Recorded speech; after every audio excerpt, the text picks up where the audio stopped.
The unmistakable sound of Scotland. But this recent celebration of Scotland's National Day happened a long way from the land of the thistle. These devoted patriots are in their adopted homeland of Rhodesia, a country with far more serious problems right now than Scotland's had in centuries.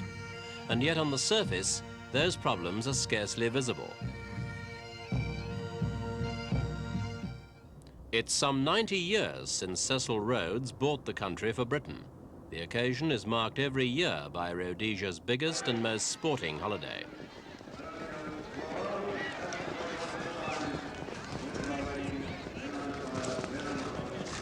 It's a time when Rhodesians put aside for a moment all their piled-up worries, and there's certainly a lot to forget. The handover to black rule is due by the end of the year, and there's little chance of the transition being a peaceful one. Whites are bitterly divided politically, and so too are the blacks, even those represented in the Executive Council that's now officially running the country. On the economic front, Rhodesia is nearing bankruptcy, and there's no chance of improvement until United Nations sanctions are lifted. But above all, of course, there's the growing toll of the war that's being fought against those black nationalists who haven't gone along with Mr. Smith's internal settlement, the guerrillas.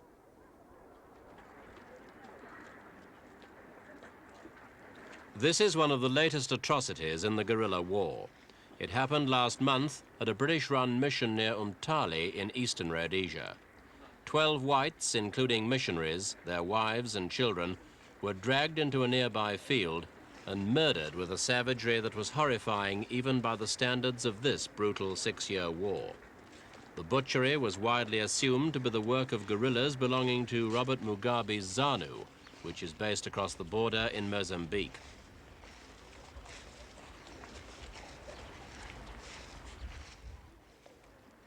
Whoever they were, the guerrillas achieved their object. The mission was closed and the children moved away. It's a pattern that's become increasingly familiar as the guerrillas have stepped up their campaign of intimidation. Over the last 18 months, 37 missionaries and their families have been killed. Many missions haven't waited for tragedy to strike before closing down. As a result, over 300,000 black children are now without schooling, and at least twice that number of blacks are missing the welfare facilities provided by the missions. Churches, too, have closed their doors, and the bells that normally summon the faithful hang silent.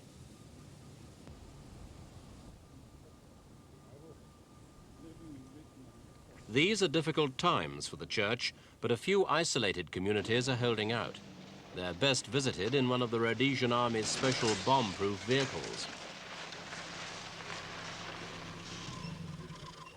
Along the Botswana border, this Catholic mission is the only one left. The school was closed after guerrillas ordered the children out. But 74-year-old Father Andrew refuses to close the church. Schools are closed, but we hope that next year we may be able to open again. I hope that it will come to a settlement of some sort. And if they don't, will you leave anyway? I don't think I told you, as from, if they need me from a pastoral point of view, if they come to Mass, I rather risk to be shot. I stay. Without appearing... Father Andrew's only weapons are his faith and his determination. Against an armed guerrilla attack, he'd be powerless. But there are other men of faith who won't be so easily dislodged.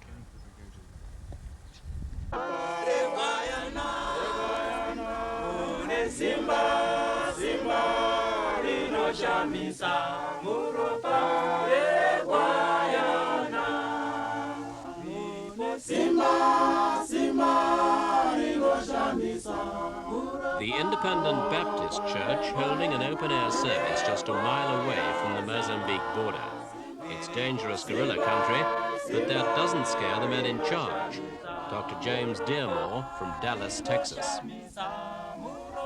Matthew chapter 28, beginning with verse 18.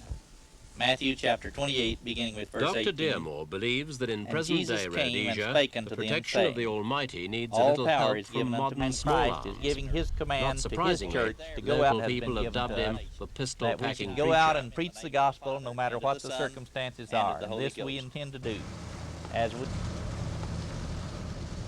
The preacher's truck is armor-plated against landmines, so when there are visitors to the mission, he goes first. The mission itself lies in the shadow of the range of hills known as the Himalayas. The building is more like a fortress than a mission, but Dr. Dearmore is taking no chances. 4 of his near neighbors have been killed in recent weeks. Two firing ports here. I'm on each side. Here's another anti-guerrilla weapon, Great Danes, which he's trained to attack blacks only. In fact, they've been trained so effectively, he can only let them out at night after his black workers have left the compound. And he's good with him around. He's a pretty good terrorist deterrent, I imagine. But they have preferred that type of target right from the start. And It's not the traditional image of a practicing Christian, but Dr. Dearmore doesn't intend to be a defenseless victim, People who they know and he sees are, no contradiction between this and his religion. No, I don't think so. I think God gave us a brain, and he expects us to use it.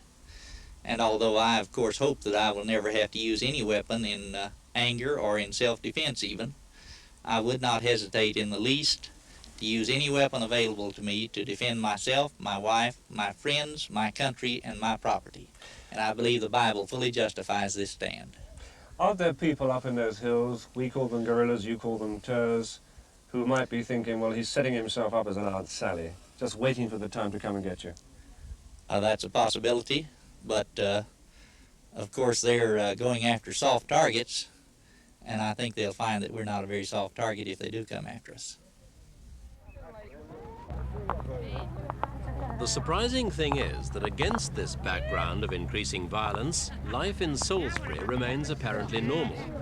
Little seems to have changed since those calm, golden days when southern Rhodesia, as it then was, formed an accepted part of the British Empire. In fact, that's just the problem, for things simply haven't been changing fast enough for Rhodesia's black majority. With black rule barely 5 months away, Rhodesia's races are still separated, not only by jobs, income and social standing, but also by the law. There are now admittedly wealthy black suburbs to equal the white ones, and individual black leaders, such as Reverend Sitole, have penetrated exclusive white neighborhoods. But Rhodesia's Land Apportionment Act still keeps the races living apart. State schools are strictly segregated, as they always have been, and Rhodesia's education minister recently declared segregation would continue after independence in order, as he put it, to maintain standards and white confidence.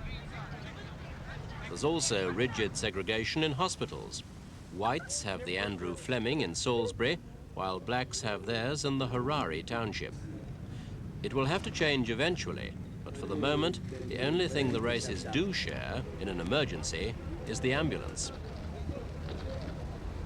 There's been some progress in reducing petty discrimination, public toilets, for example, and most hotels have opened their bars to both races.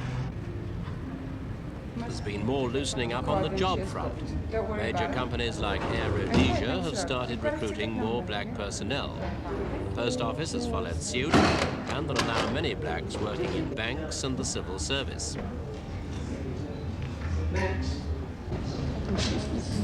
If they were stopping over, you can't do it. But even if there's established right out not to Johannesburg, it's Monday night. There are more encouraging signs in the private schools, where racial barriers have dropped appreciably. Once they were allowed to take only 6% of black fee-paying pupils. Now a prominent school like St. George's contains around 30% of pupils who are non-European. But it's true that blacks themselves are worried about how they'll continue the trend after independence without threatening the academic standards they will certainly need in the difficult years ahead.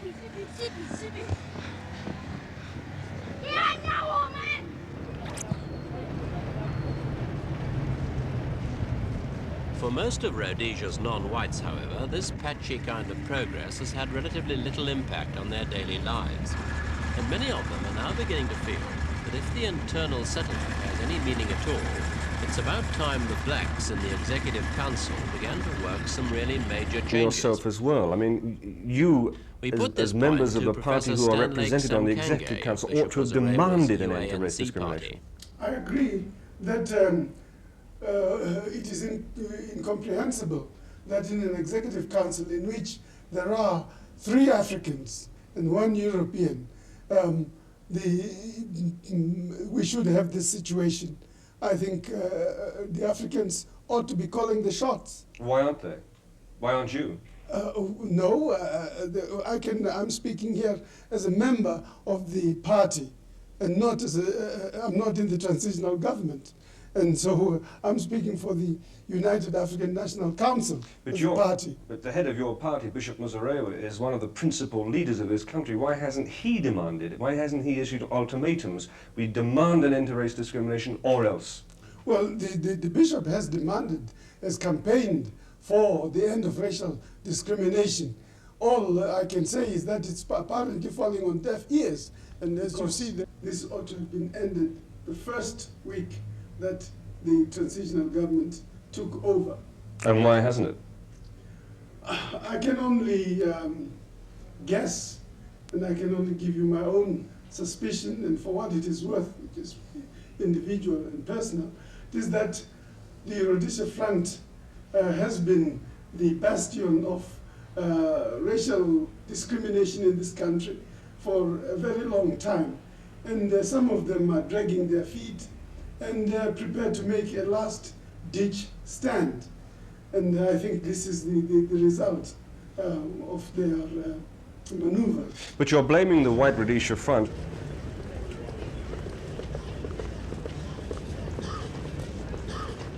Bishop Muzorewa's party has said it will abolish all discrimination within 24 hours of taking over.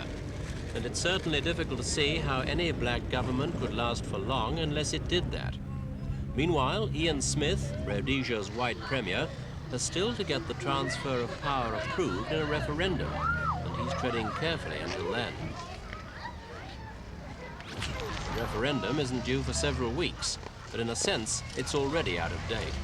Because whatever the result, there's no doubt about the direction in which Rhodesia is now heading.